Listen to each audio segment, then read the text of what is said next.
Welcome to the MaxBet Podcast, a podcast dedicated to everything gaming. I'm Landon Jones, here with Mike McKiskey. Let's get started.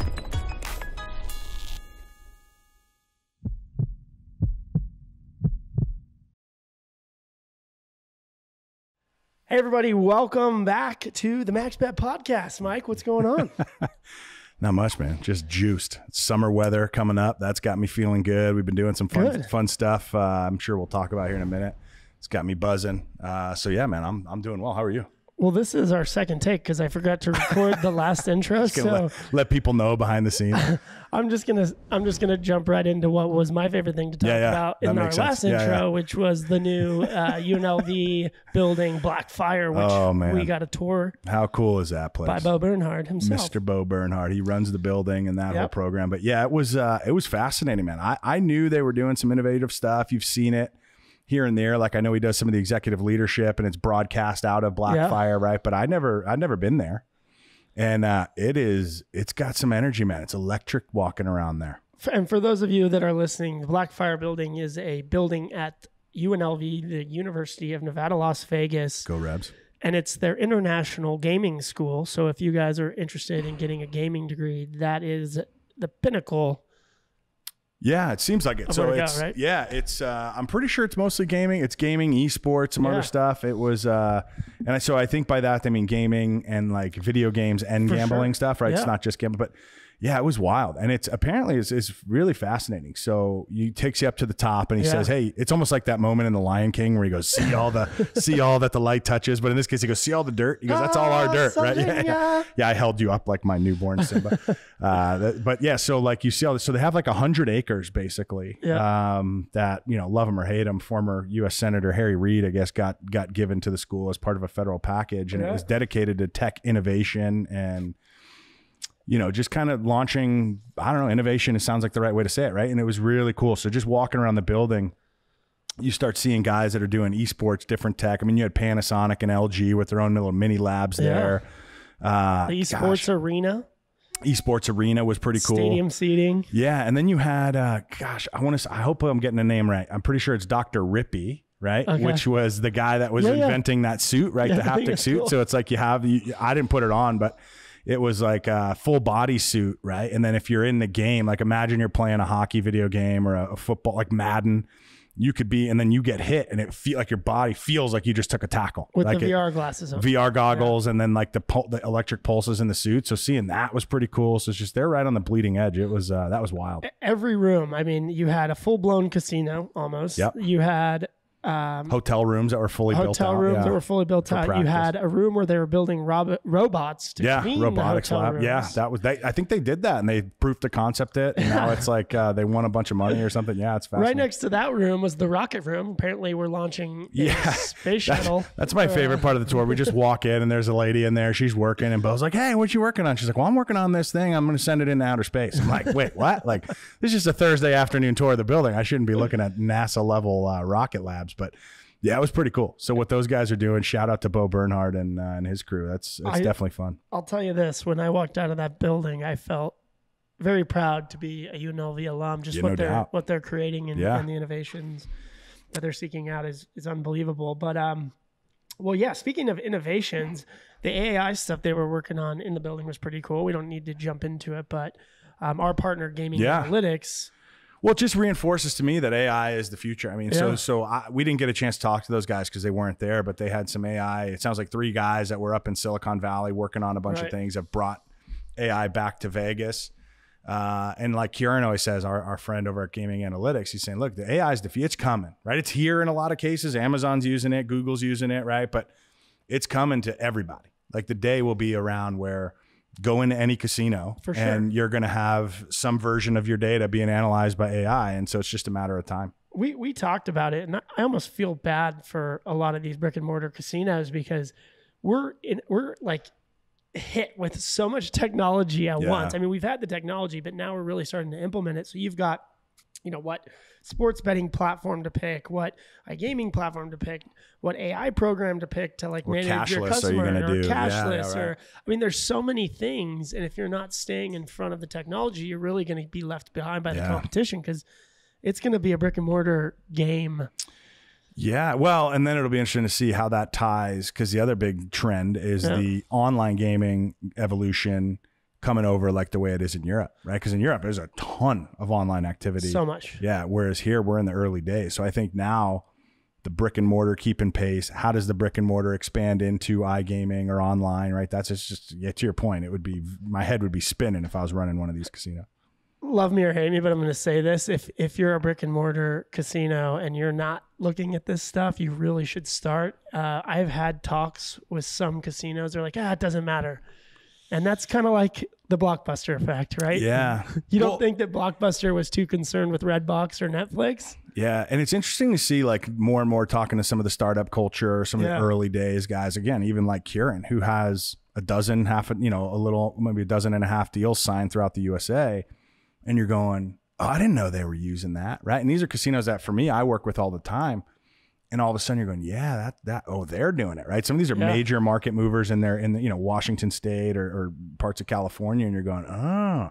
So some of these guys may not even know they need it, right? Like you may be sitting there going, I don't need that. But it's just because no one told you. Right. Like you don't know what they're doing behind the scenes, right? And that the reality is some of these bigger players are starting to use this AI, to just really rev up their data analytics. And it's fascinating to see. It's super important to be competitive and stay competitive, especially in this space. I think it's going to get more challenging as we go forward with the internet gambling and the sports betting pieces. You really got to be cutting edge. Well, yeah. And that's the thing about the real time nature of it. I mean, like for the most part, the systems can collect the data in real time. Yeah. But if you and me, well, first of all, we'd be the wrong guys. But like, let's say two guys like us are in charge of analyzing it. It's like, man, we can only look at it so many times a day or splice it. I mean, it takes time to look at it. AI is just looking at it all the time. Going, hey, you didn't notice this, but Landon just dumped a bunch of money on the land base, won it, then actually didn't walk away with it. You just put it in his online account.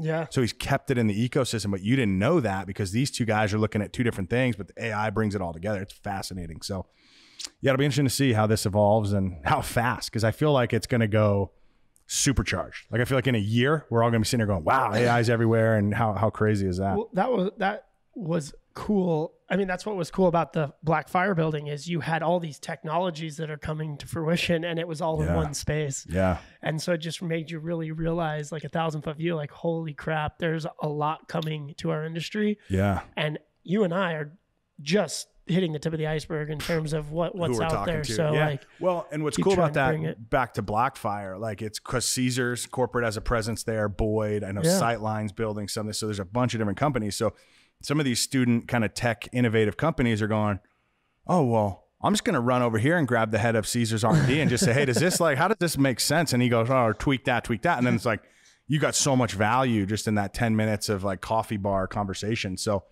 yeah, it's pretty cool. And then, it'll be interesting to see how fast those guys deploy and who adopts fast and who's late to the dance. And I just feel fortunate that we get to watch all this happen. We're in the era of tech for gambling, for sure. Yeah. Well, who do we have this week, my dude? We have a pretty cool guy, actually. So I'd never met him before. So it was one of those COVID introductions. You chat on the phone a few times, but his name's Aaron Gomes. He is, he's been around. He's been, Vegas guy for a while, but originally East Coast guy. But then he's the COO of Peninsula Pacific Entertainment. So it's a big boy job. And they run, 5 or 6 casinos in the Northeast. And then they're they just acquired about a year or two ago, Colonial Downs out of Virginia. So they're focused like on growth of HHR. So the historical horse racing market is kind of their big focus right now. So I'm excited to talk to him. He seems like a great dude. Talked a couple times on the phone setting up for this. So it's been, he's just an ace. The HHR stuff has just been growing at like a crazy, when I heard about it, I just kind of pushed it off. I'm like, this will never last. And now all of a sudden everybody's going with this historical horse racing data and, creating determinations of slot machines based off of historical data, which is essentially what HHR is. So I'm excited to talk to Aaron. I mean, let's just do it. Yeah, we should bring up one thing just to warn you before. So I asked him when I was talking to him, I said, hey, so like, what should I even ask you about, man? Like a couple guys introduced us. Everyone's like, you guys love each other. I said, all right, man, what do you want to talk about? He goes, well, the first thing people usually ask me is about my dad. I go, oh, cool. Who's your dad? Don't, forgive me for not knowing. He goes, well, my dad actually took on the mob back in the 70s, like from a gaming regulatory perspective. So a lot of the rules and regs where he was driving or helping enforce early days. So I'm hoping. I said, hey, don't tell me any mob stories yet. I said, but if you have them, save a few for when we get together. So hopefully he's got at least one or two cooked up for us. And you imagine trying to do a podcast back in the days? No, they would just kill you. You're done. There's no talking about it, right? Like now we're in a world where we can talk about it. But I'm pumped now. This is going to be a good interview. Yeah. So let's just rock and roll with Aaron. Let's do it. Let's go, baby. Well, thanks for joining us, Aaron, man. Appreciate you making the time to come on and talk to us. Thank you, guys. Thanks for having me. Excited to be here.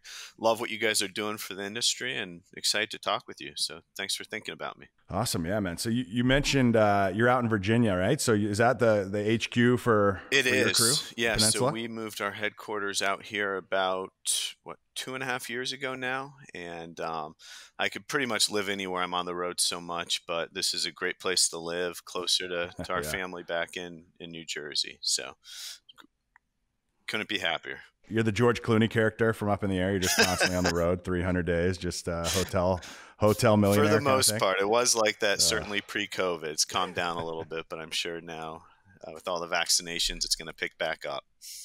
So staying true to how we do our research, I LinkedIn.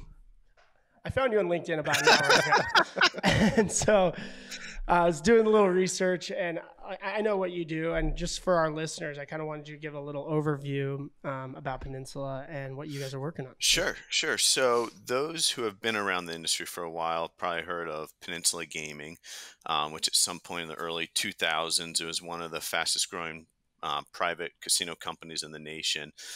They were acquired by Boyd in about 2012, and it was about a $1.5 billion transaction.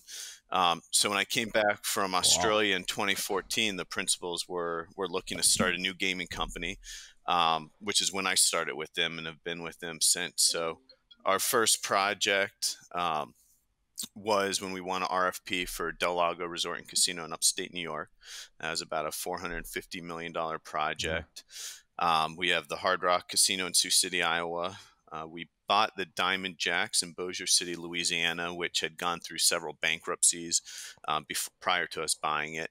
And due to the saturation Shreveport-Bossier market, we're currently looking at relocating that license to the southern part of the state. And then our most ambitious projects to date was when we bought Colonial Downs Racetrack in Virginia, which is why I moved here to Richmond. And we currently operate the racetrack here right outside Richmond and 5 HHR facilities across the state with a little over 2,000 games in operation and another approximate 3,000 games coming down the road. That's wild. Yeah, feels like in the East Coast, there's a lot of people migrating to Virginia. Is that on trend? Or is it just coincidental that I happen to know like half a dozen new? Well, I hope Virginians? You're right, because that means more people to come to our facilities. But it's just a very well-ran state, good quality of life, good schools and everything. So I hope you're right, but I haven't been following the trends. Yeah, well. And that's a real window behind you, right? That's not just like some photo you put up. So that's actually sunny and clear downtown Virginia today. It is gorgeous here, about 75 and sunny. Definitely. I'm too West Coast biased. I start thinking about it. I just assume it's always going to snow or be like brutal out there. So looking at it, I'm like, yeah, okay, I'll sign up for the Virginia Board of Tourism. That'd be great to see out here. Oh, yeah, no doubt. So we always like to talk about how folks got into gaming, and it feels like in many cases it was a surprise to folks. They're like, well, I don't know, I just ended up in gaming. But you were one of the few, I think, when we were talking, you were like born and bred for this business, right? So tell us a little bit about how you grew up and how you ultimately got into the gaming business. Well, if anyone ever had a claim to be born into the industry, that would probably be me. My friends joke with me and tell me I was probably conceived in a casino, but don't ask questions on that one. But yeah, my mother was a trained ballet dancer and was an adagio performer in shows all over Las Vegas, including for Liberace's show. And then she was the first prima ballerina in the Nevada Ballet Theater. And my dad actually grew up in Vegas and was hired. He went to UNLV and then got his master's, and he was hired to head up audit for the Nevada Gaming Control Board. And this is still when the mob was running Vegas in the 70s. And he was actually credited by many as being the catalyst for the downfall of the mob in Vegas. And for those of you that have seen the movie Casino, that was about one of his cases, and they actually consulted with him in the film, which was pretty neat. Do you have any crazy stories? There's tons of them. Any that you could share? Yeah, exactly. Stat shoots up on some of these. My buddies from college used to love when my parents would bring us to dinner, and they'd want them to tell them all. So I guess one of my favorites would be he had this informant probably back in the early 70s he'd always drive out 20 miles into the desert to meet him. He'd have to give him money and exactly. Flash the lights kind of thing. Yep. Like the informant would give him all the data, what was going on. And this is actually part of the Casino movie. This is how they figured out the skimming operation. It was an insider in the cage operations. So he would meet him out there, they'd exchange, and they would do this every Wednesday afternoon after dark. And so one day the guy just showed up at my dad's office, which was in the Las Vegas Metro Police Department. He had his own little section there. And the guy walked up, knocked on his door, and my dad said, "What the hell are you doing in here? Get out of here." He's like, "You can't be here." Yeah. He's like, "Dennis, come on. If there's any place safe, it's in the middle of a police department." He said, "Look around you. Half these guys are on the take from the mob in one way or another." And he said, "Get the hell out." He said he threw him out by his head and just said, "Don't ever come back here." So within not long, I think it was a week or so, they actually had found the guy dead. His body was in California and his head was on the side of the highway driving into Vegas. What? Yeah, I couldn't even imagine there's some that. crazy things. So they cut the guy's his head off and tried to make a statement. I want to know the place that they met, like the specific desert spot. I bet there's just a house there now. Well, I was gonna say, yeah. Now it's under somebody's house up in Summerlin or something. 3 blocks from the strip, right? That is fat. I love that they did it truly like that. Like it was old school. Like, hey, get out there, flash the lights, meet the info. Like, it's in all the movies, so it's good to see. This might be one of my favorite stories that we've covered so far. I love this. You don't hear a lot of real mob stories. One of the rare situations where it actually plays out in the movies like it did in real life. So, but then due to his work for the Gaming Control Board, he became regarded as one of the top experts in the country on casino internal controls. So when he eventually worked himself out of a job, once they got the mob out, he had a lot of offers to join casino companies. So he went on to have a pretty storied career as a gaming executive, having ran all of Baron Hilton's casinos at one point, then ran casinos for Steve Wynn and Donald Trump. So for me, having grown up between Vegas and Atlantic City, there wasn't really a question of what industry I would end up in. Matter of fact, at one point we lived at the Taj Mahal in Atlantic City for 9 months when we were building a house. So could not escape. But I was always. So how old were you at that point? Like, was it like you're just like a kid in a candy shop, 9 years old, running around, everyone knows you? They're like, "Hey, Aaron, what's up?" You and I have never talked about this, but I was actually 9 years old when right. we moved. Oh, really? Yeah, I just took. I remember room service bringing up my bagged lunch every day for me to go up, my mom to drive me off to school. So it was a fun experience during those years. So I'm assuming you started showing up a little more post-mob, right? I can't imagine it's a safe look for a whatever age kid tagging along with his dad if the dad's taking the mob. I was pretty safe. And the mob had an unwritten rule. They really didn't go after law enforcement that much. So he was pretty safe as well. Sure. Or families, I'm assuming. Like you can't go after kids. Right? For as ruthless as it seemed, it was always, there were boundaries, right? At least, again, watching the movies, that's my full expertise. Well, he always said, look, so many of the law enforcement Scorsese was on the take, but the brotherhood of the police amongst one another was stronger than the money they were taking. So if you turned on the cops, they knew that could be the downfall. Interesting. Yeah, nice. So it seems like you've made a career out of it. I mean, now you're deep into it. What is your favorite part of the gaming business? You know what? I've always I gravitated towards marketing. I started off after college, went out to MGM Mirage and got accepted into their management training programs called the MAP program. And you literally spend time in every position across the property. And for it's one of those things that you don't necessarily appreciate until you look back now and see the impact that those roles had on you now as a boss. But my first week in the program was spent in the middle of July in a wool outfit, picking up cigarettes all day around the sidewalk of the volcano. So I literally got thrown into the fire. But no, after that, I ended up settling into marketing. First job was as a casino marketing analyst, writing SQL code all day, and then had several roles in marketing before I was fortunate enough to again learn from the best and work for with my father for years. We formed our own casino management company where we initially ran casinos for the Cordish company and then later bought Resorts Casino in Atlantic City with a partner. And then not long after that, my father unfortunately passed away, and I took a job running a large casino on the Gold Coast in Australia where I was able to live for a few years. And then came home where I did some consulting, sat on a board for a publicly traded casino company for a little bit before joining up with Peninsula Pacific, who I've been with for about 6 years now. Which property in the Gold Coast? I went to university. Okay, awesome. It was Jupiter's. Yeah. Yeah, I've been to Jupiter's. That was like the first on its own little island. It's a cool spot out there. Yeah. They used to have comedy shows that we would always go to out there, and then we would go lose money. We were in college, so we didn't have a lot, but it was fun. That's rad. Jupiter's it was an unbelievable place to live. Trying to turn a little into a lot. That's the chase, man. That's how we do it. Living the dream. Oh, man. So you mentioned you mentioned you did some time in marketing. I remember we were chatting earlier. You said you learned your first casino marketing lesson at a young age, maybe just walking the floor with old Ted Binion, like you do as a kid. So how was that, and how'd that go? So I was pretty fortunate as a kid to be able just to observe some of the titans of the industry because of my father's position. Yeah. And I remember one thing that stuck is that we were very close with the Binion family. We'd go on vacations with Doris, his wife, and his daughter Bonnie. And then one night we ate at the steakhouse at the top of Binion's in downtown Vegas. So after dinner, we were walking around the casino, and I saw this glass horseshoe filled with $1 million and lines of people waiting to take pictures with it. So I asked him, I said, "Can somebody actually win that?"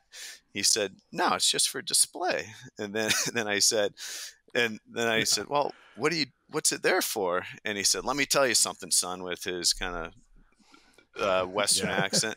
He said, "You have to give the suckers a reason to gamble."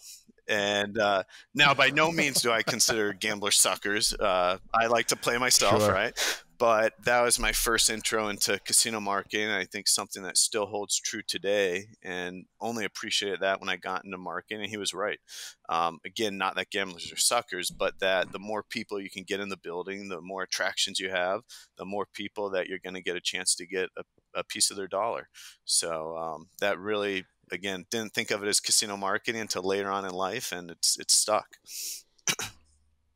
Yeah, no doubt. I remember that horseshoe. So I grew up in Vegas, and I remember as a kid, it was the coolest thing in the world. I was like, look at all this money I could have, right? And I wasn't even eligible to gamble, but I was already lining up to be a quote unquote sucker just because I was like, this is awesome. Exactly. And it got me in the door. And my family, we were all there. I'm sure my parents put a few bucks in the machine. Absolutely. So that's wild. What do you think all those top awards are on those slot machines? They're sucker bets. I'm sucked in all the time. I'm like, what? $30,000? I'm not even chasing $1 million. Yeah, exactly. So have you come up with anything that rivals that in your mind? So obviously that was early inspiration. Have you run any promotions that got, people in the door, to gamble? Like, is there anything that's stunty or kind of like that? Absolutely. I mean, I've ran quite a few wild promotions over the years, but if I had to pick one, I would have to actually give my father credit here, and this is turning into a podcast about him, but you got to realize we were so close and such a meaningful, he had such a meaningful impact. It's hard to talk about me without him. Probably the best I'd have to say I've ever seen was the tic-tac-toe playing chicken, which he was the first to bring to a casino. He had heard about this guy named Bunky Bogart, I think his name, who would work the county fair circuit and charge people to play against the chicken for prizes. So he tracked him down and negotiated with him to bring his chickens to Atlantic City. where each day every customer got a chance to play the chicken for $10,000 in cash. And they received so much free PR from that at one time it was listed as one of the most talked about topics in the country. Even Howard Stern, I remember hearing a clip of him talking about it on his show.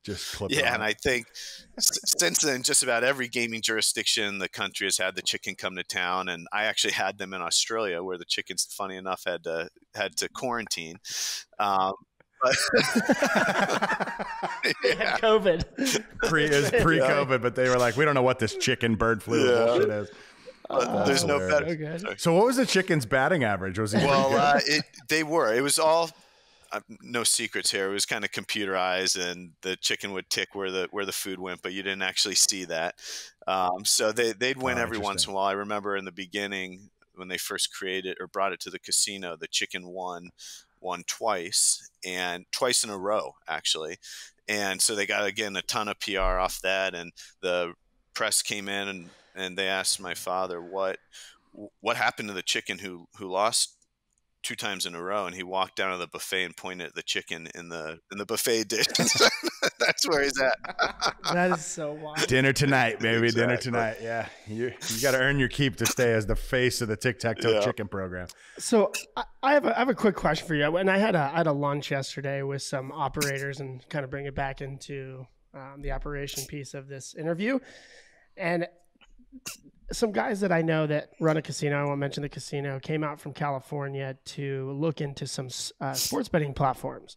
So as we kind of get out of COVID, it seems like it's kind of supersized everything, and sports betting is taking over the U.S. as it is. What are you guys doing to prepare for the sports betting piece? Because it was interesting. They're like, we don't know. I mean, this is a big casino. They're like, we don't know which, sports betting platform. We don't know like how much of the risk we want to take. It was just an interesting conversation to see a property that large kind of have no idea how they're going to tackle the sports betting piece for their brick and mortar. So for us, I guess there's 2 approaches or 3 approaches you can take with sports wagering. It's you build your own system, right? You link up with one of the Cygames or IGT or one of the platforms. You build your own brand, build your own system, take all the risk. You can buy a system. So like Bally's just did. They bought their system, or you can partner and offer your skin, basically market access to the larger operators. Right. So far to date in all of our jurisdictions, we've taken the position of basically renting our skins to other platforms. We have deals based on the jurisdiction with all the big names, from Caesars, William Hill to MGM. DraftKings is live in New York for us. And we just think that the margins are so small that in order to make it just in sports wagering, it's going to take a long time and a lot of capital. And we weren't willing to risk that as a company at this point. Who knows, down the road that may change. It is a little different with internet gaming, I believe, where we've been pretty careful not to promise or guarantee online gaming skins to anyone. So that is something we could always develop when that becomes legal down the road, if it does. But none of our current jurisdictions have online casino gambling that's currently legal. Got it. Yeah, definitely the iGaming side's more profitable. I mean, just like any casino. I mean, even if you take the online side away, when you walk into the Mirage, right, harkening back to Aaron's younger days picking up cigarettes, you're going, hey, you can go to the sports book or you can play slots. I mean, the slots generally generate more revenue and profit for the casino. It's the same online. So yeah, no, that'll be that's a question that came up, right? When picking a platform for sports betting, you got to look at whether or not that company is going to be prepared to take on the iGaming piece, because you don't want to switch platforms. You want a fully robust platform that you can say, okay, we can offer sports betting, but when iGaming is approved, we can also attach, the skin onto to the gaming platform, and you don't even have to do anything. Your players are already conditioned to that platform, and so it's another piece of the wheel, right? That you got to understand. It's one of those things, like if you get iGaming and sports wagering, it's not if you use, say, DraftKings for one and DraftKings for the other, it's not 1 + 1 = 2, but it's really 1 + 1 = 3, because you get so much crossover between the two. Right. Versus having two separate operators for both. So most likely, if we do get online gaming, it'll probably make the most sense to go with those platforms that we already have partnerships with, but we'll see. Yeah, nice. Aaron's out here playing chess, man. We're just checkers guys. It's 2 steps ahead already. Well, there's the next piece is that lottery gaming that we've been talking about, and it's already happening. I mean, you can gamble online through a lottery piece. Like a sweepstakes or something. I won't mention the company again, but I mean, you can play blackjack, roulette, and it's legal and it's real cash, and you can cash it in, you can cash it out, you can put 1,000 in, you can win 10 grand. So it's almost the class 2 of internet. And are we going to link those to sports? Well, for the most part, those are the enemies of the casino industry, right? Because that's really the lottery competing directly heads up with the casinos. And I've seen these games. I've seen them proposed. We fought them in some states, and literally, as you said, it's you're playing online slots, but in the back end, it's a scratch off card, right? Right. Yeah. Yeah, that's. I was gonna say, so I don't know that they would merge with sports because the folks, like to Aaron's point, they're just gonna go, hey, we'll do the real class 3 online, right? I get it, but nobody's talking about it. And those games, in my opinion, I'm a gambler. They're just as much fun. I mean, they're just as entertaining, engaging, and nobody's talking about it really. I feel like I'm the only one bringing it up on this podcast. And I mean, you can go find articles about it, but nobody's really chatting about it, and it could have a huge impact on the industry. And we should send you to testify. I mean, yeah, just do I get my money back? Because if so, I'm in. Let's go. You guys got some attorneys for me, Aaron, that we could borrow? Expert witness. Great. Yeah, we're gonna have to have a meeting in the desert every Wednesday. Somehow, yeah, it's gonna say all of a sudden AOC is calling Landon to testify in front of some committee.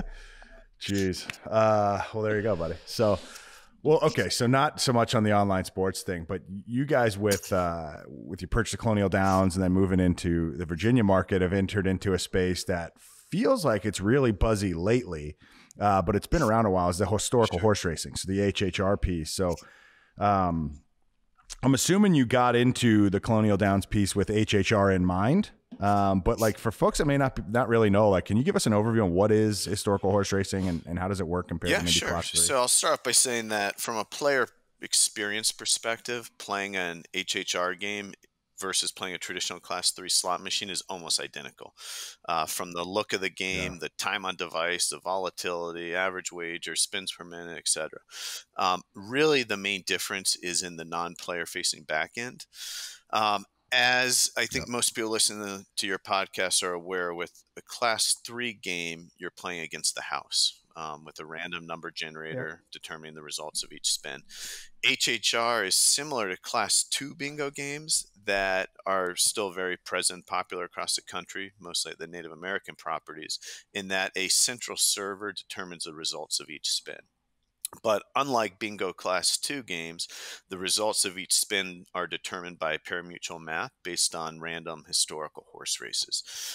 So going back only 5 years or so, there were really 2 manufacturers making the games. They were Exacta and Paramax. Then with the massive expansion of HHR in Kentucky over the last half decade or so, now just about every manufacturer is now making games that can plug into the HHR systems. And these are the exact same boxes and same themes you see in Class 3. So besides Exacta games, we currently have IGT, AGS, Ainsworth games on our floors in Virginia, Side Games and others are ready to go down the road. So pretty almost identical player experience as Class 3, to be honest. Interesting. And so when they pick a random race, right? So I just imagine there's probably thousands and thousands, if not, I don't know, millions of outcomes. I know races are run all the time. So they just draw in like randomly. And I said, so they just, okay, this race that happened at, let's say it happened at Colonial Downs. And then they, are you then assigned a horse? Like, I mean, how technical is it? It's like, okay, so you're going to be Seattle Slew in XYZ race. And then if that wins, you win? Or so, is it that specific? What you can do, and each system's slightly different, but for example, on the Exacta system, which most of our games are on, you can pull up the race card on the bottom of the device, which then you could see kind of brief stats of the horse race that's going to happen, and they're completely unidentifiable. Yeah, Google. Sitting on a phone and Googling certain horses. So it's randomized, and it's impossible to be able to guess what race it is. But if you really wanted to try to handicap, you could, and you could select first, second, third from 3 different horse races. But if you have auto cap, which 99.9% of the players do, and then it brings the screen down, hides it, and you're literally playing the 3 pre-race favorites from the 3 races. And those are the interesting. Those are the horses that you hope win those races, right? And then you hit the jack. Do the odds play into that? Like the horse odds? So say like you had horse 1 was the least favorite to win and you picked horse 1 and you won. Does it like give you a bigger jackpot? No. So in order to hit the jackpot, the top prize, you need to have the top 3 horses from the 3 different races win. That's how you hit the jackpot. And if you get maybe one that won and one that came in second and nothing else, you might get a small prize, right? That's kind of the trickle back effect. But in order to hit the progressive jackpot, then you need to have all of them, the top 3 from 3 races. Wow. Interesting. And what's the value of doing HHR? I'm assuming for like in place like Kentucky or, you know, obviously in Virginia, you're going, look, the legislation is just more favorable to horse racing. Is that why we're kind of taking this HHR and pushing it to slot machines, or is there a different reason for doing it? I'll just use Kentucky as an example. They've been very against gambling for a long time. So I think for them it was easy to get the regulations changed where not only can you bet on live horse racing, but you could bet on previously conducted horse races. All right, so it's an easier way to do it. And then of course I believe every state, I know Kentucky and Virginia, a significant amount of the revenue you generate from the games go to subsidizing the purses at the horse races. So it's really allowed the industry to grow. And that's one of the reasons a lot of states are interested, not just from the economic development and all the jobs that come with these HHR facilities, but it's also the horse industry and all that brings all the way down to those that are growing hay, right? And the economic benefits of that. I want to meet the guy that created that math model. I know, it's brilliant. I said, hey, I've got this figured out. I couldn't sleep last night. What is it? Do you have a marker or a pencil? Here's what we're going to do. He's like Russell Crowe in that movie, like A Brilliant Mind or whatever it's called, where he's just like on the glass scribbling out ways to make it work. He's like, this is huge. It's perfect. Oh man. So does that evolve now? So like, obviously it's here, it's strengthening. It seems like it's more people entering. You mentioned AGS is in the game, and I know a lot of other folks have now joined with Ainsworth and others coming in. And where does that go? Does it just continue to grow and it'll become as just like any other class 3 market in terms of slot machines, or is there a bigger horizon? Like what's the future? Yeah, I think the future looks fantastic. The games are already to a point where they're competing head to head with class 3 and hold their own in some of the areas in Kentucky that are right across the water from full casinos in Indiana. And the industry has taken a massive innovation leap over the last several years as you mentioned, class 3 manufacturers jump in, and that's only going to create more competition. As we know, competition is one of the greatest forces in spurring innovation. Then as more states see the benefits of HHR, again, not only on the direct tax, but the economic development and the benefits to the agriculture business and horse industry, I believe the industry in itself is probably in its infancy still. So as more states get involved, again, that's more competition, more innovation. And right now, just about all of the innovation you're seeing in class 3 can be directly applied to HHR. So you're, I think, seeing, hopefully we benefit from all of that as well. What does that do to the horse racing business? Does that explode that industry? Because it seems like a stagnant Certainly. industry. I know Colonial Downs here, when we purchased it, they had been closed for several years. And the only way in order to bring it back, you had to have something to subsidize it, right? Because for the most part, in most states, horse racing subsidized in some form of gaming. It's not self-sustaining anymore. And the few states where it is self-sustaining, like in Texas and California, those horse tracks really just are holding on to them. They're owned by Penn National and some of the tribes in Oklahoma, right, that hope to get gaming there someday. So I think the more HHR games, the more the industry is going to grow. It's certainly, Kentucky is a good case study in Virginia here. They didn't have horse racing, and now we're running horse races for well over $100,000 a day in purses. And who owns that data? So like if I own my own horse racing facility in California, we run 100 races a year, and then I can share that data for HHR outcomes. So I believe it's called Equibase. I could be wrong on that, but there is a company that collects all that data, and all of the tracks that contribute that data get some fee. I don't know how that's all structured. Licensing kicker. Yeah. Yeah, that's fascinating. I mean, it makes sense, right? Like, could you imagine going to Del Mar, like you talk about California, and just going, hey, we're going to watch the races, which is fun, but then bang on some slots in between? Because that's the one part about some of the races. I've only been to a few, and they run the race, which is exciting. And you go, all right, we'll be 20 minutes. Okay, like, what am I going to do for 20 minutes? Like, unless I'm drinking, fine, I turn to you guys, or we're hanging out. But it's like, man, as a slot player, you're going, I just want to bang, bang, bang. I don't want to wait 20 minutes between, like, outcomes, right? Like, I want to watch. So I could see where you'd have a nice area going, okay, I can watch the race, and then for 15, 20 minutes, bang my slot machine, which is powered by HHR, and then back to the race. I mean, that would be, for a gambler, a little more action. But it'd be cool if you could have a live slot machine based on that race. And you pick your three, and you're like, I'm not going to get my jackpot. Tie it to the outcome that's happening. Of the actual race. That's interesting. Yeah. Well, that's the future. Trademark. Heard it here first. Yeah, exactly. All right. So obviously with your hands in multiple things, so you guys have horse racing based casinos, horse races, and then obviously just separate class 3 casinos. So when you look at, where are you spending your time? What are you excited for moving forward? Like, just across the board, not necessarily in HHR specifically. So I guess in terms of gaming innovation, there's quite a lot I'm excited about. When you look at innovation in the industry, I look at what's going to increase efficiency, right? Which enhances the customer experience and helps the casinos from the bottom line. On the bottom line. So it's a win-win for the business and the customer. I like a lot of the AI that is being discussed, from facial recognition, player tracking, where now no longer do I need to put a card in the game or wait in the line of the players club to get a reprint of my player's card. I just show up at the device and begin playing, right?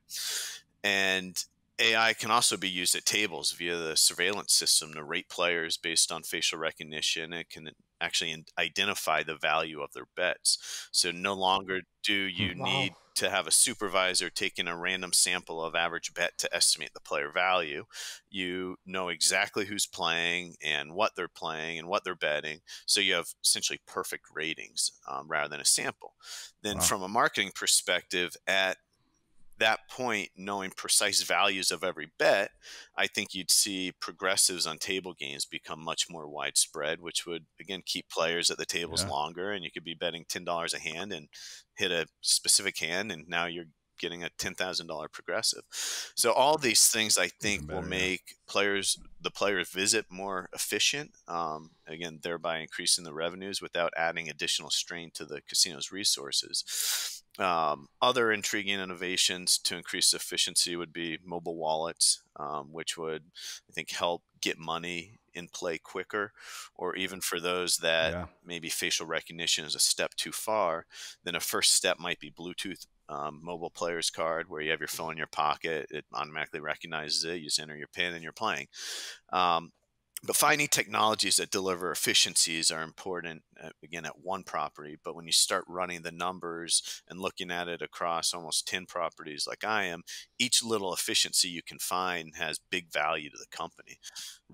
For example, if you can find a way to increase the hands per minute at a blackjack table by 10%, or increase the average spin by even 1%, you start doing the math across all the properties, and the numbers get really big really quick. And if you think about it, a lot of the innovations I just mentioned to you that are actually, I think most of them are in the works or in action, because they're creating efficiencies and lessening the human interaction.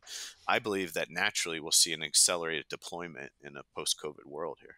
Yeah, that's fascinating, especially the AI stuff. I think you mentioned a couple deployments that I hadn't even considered or hadn't really heard about, which is the really precise table games reinvestment, when you're saying, hey, the computer algorithm will bang, we know exactly. We're not guessing, hey, did Mike give you X amount of Theo? It was like, here's what we know he's valued at.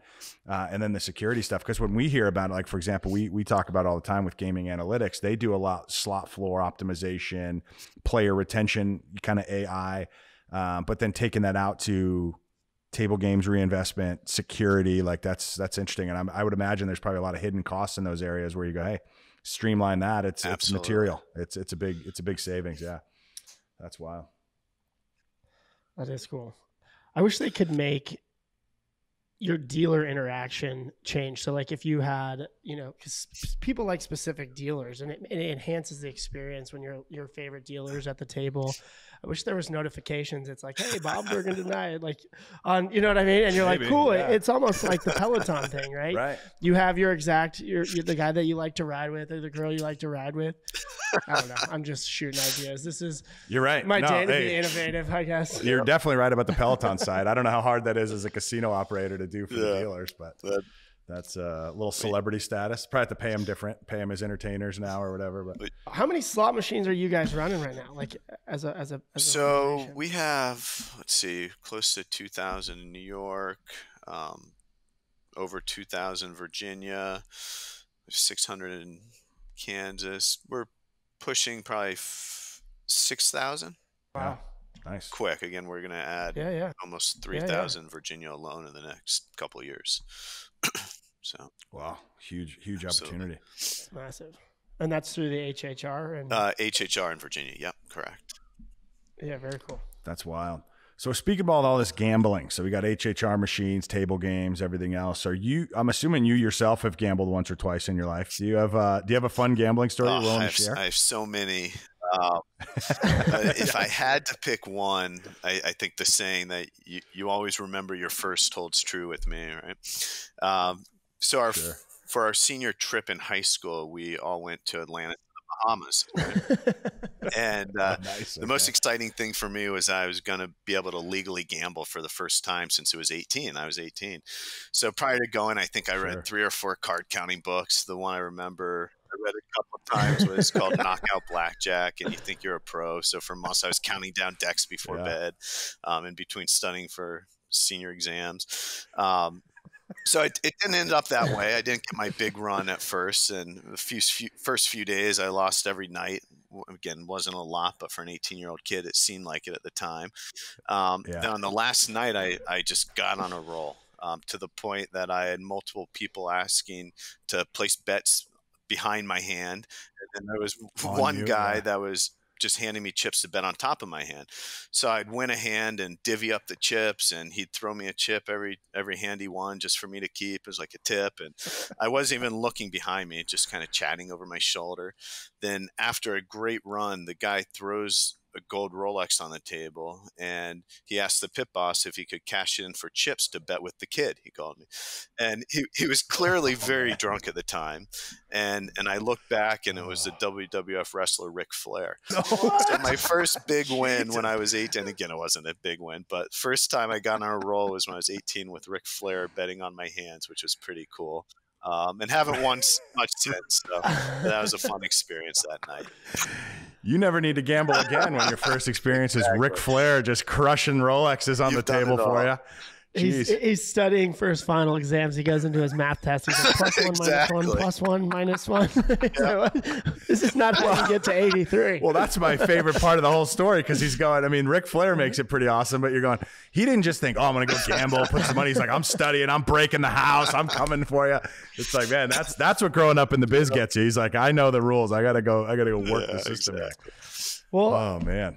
So the last question is, we started the Max Bet Challenge, and so we appreciate you coming on the show. The show is nothing without our guests, and so it's been great chatting with you. Who would you like to call out on the Max Bet Challenge to come on to the podcast? So there's so many interesting people I've come across in the industry. It's hard to pick one, and I'll definitely shoot you guys an email with some suggestions. But if I had to pick one, I'd maybe suggest Jay Snowden, the CEO of Penn National. Cool story of how I met Jay. When I first came back from Australia, I'd been back for probably 30 days. I was living in a little town outside Atlantic City called Margate, and I'd always go home I'd always go to the same dry cleaner since high school, and got to know the owners pretty well. And one day I was chatting with him. He said, I mentioned your name to Jay Snowden, who comes in here every week, and he gave me his number to give you. He said, I just thought two nice guys in the industry should meet. So I called Jay and realized that his family was actually still living in Margate, and he was commuting to Penn's headquarters each week for work. And I said, do you want to grab a beer one night when you're down here? Jay said, I'd love to, but I'm away every week. So when I'm home, I don't even want to work out. I want to do nothing but spend time with my kids. And as a 30-year-old, I think at that time without kids, I couldn't comprehend who wouldn't want to escape the house for a beer at the Jersey Shore. But to Jay's credit, he said, how about we meet halfway between Margate and Penn's headquarters in central Pennsylvania for dinner that week in Philly. So he'd rather drive an hour each way midweek and sacrifice an hour away from his family over the weekend. So now, as a family man myself with two kids, I totally get it and would do the same. And I really expect those, or respect those that put their family first on top. And Jay's just one of the good guys in the industry. Plus, he's got a great story growing up in Vegas with a single mom who was a poker dealer and ended up at Harvard playing football, and he's accomplished so much. So it's just refreshing to see good guys like him succeed, and I think he'd make for a great podcast. That's a great call out. Yeah, and it's easy to sit on the outside with a guy like that and go, well, you just respect all the moves he's making professionally, but it's weird, like my respect level goes up when I hear the family side.